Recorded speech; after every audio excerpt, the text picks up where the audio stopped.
Moi namboka Eli Beni na moni zo ninga na tano zo lo bama musu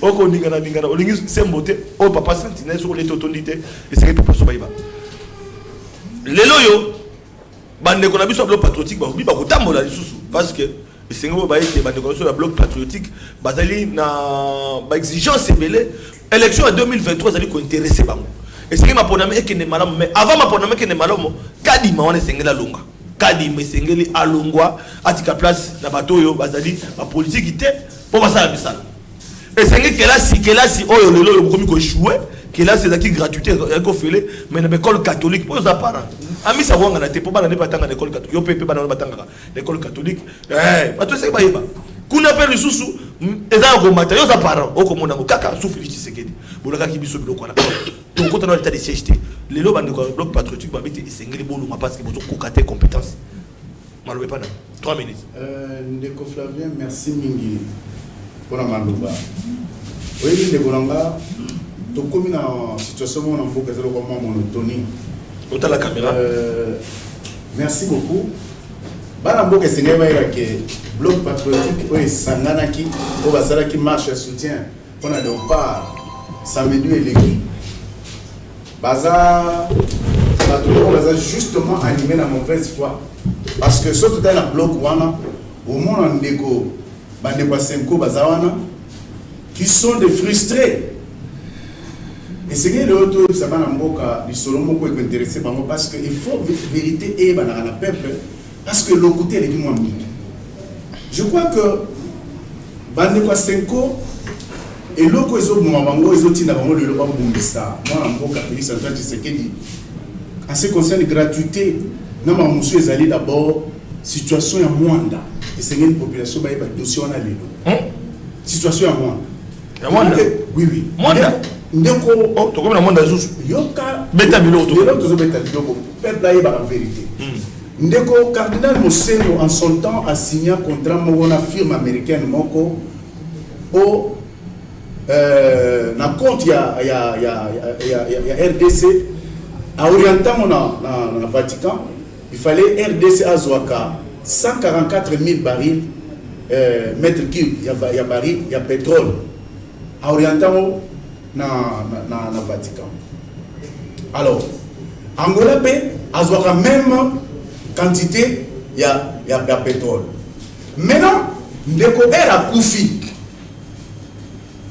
tous la population na biso mala pour comprendre tina ni motema mabe ya bande kwa catholique o bazali ko bundisa ndeko Félix Tshisekedi bitumana mango ezali pona onyo so biso tozo kate na ba bazo accompagner ba ba marche ba ECC consort ba comprendre que les intérêts pour lesquels les autres se battent sont tout simplement ya mauvaise foi ndeko Félix a outil à côté pouvoir abando vérifier dossier mon a tombé na dossier wa abi le quoi les aboyé na boy na so problème na Vatican na Vatican a vérifier situation o ndeko akomi na ndeko Félix Tshisekedi akomi na Vatican a solé na papa ebisi dossier na yeba moti avec secrétaire général Vatican secrétaire général na yebi dossier comment ça Alexis Mikanda nyoso monsieur Massinya 144 000 barils c'est combien d'argent Olo catholique à soit depuis temps mais papa yebi monté papa yebi monté avec secrétaire général Vatican a yebi monté maintenant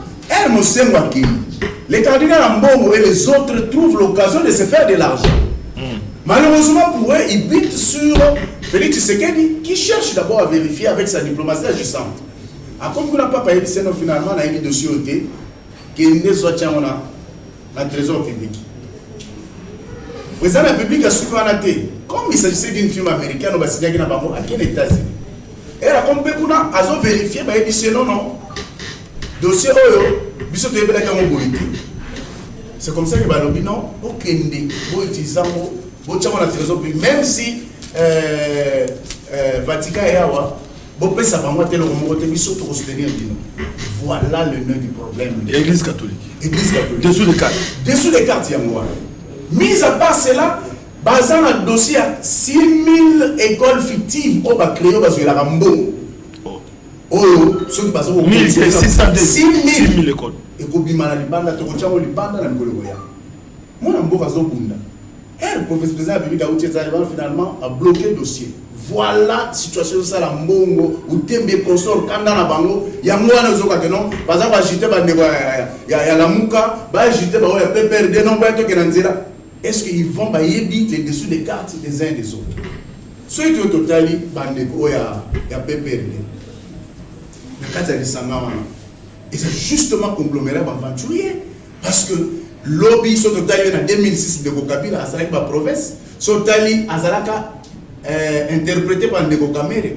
Alors, il y a une autoroute à travers le pays, dans la province. Alors, il y a une université dans chaque province. Mais Ndeko Kabila a une école pour l'université.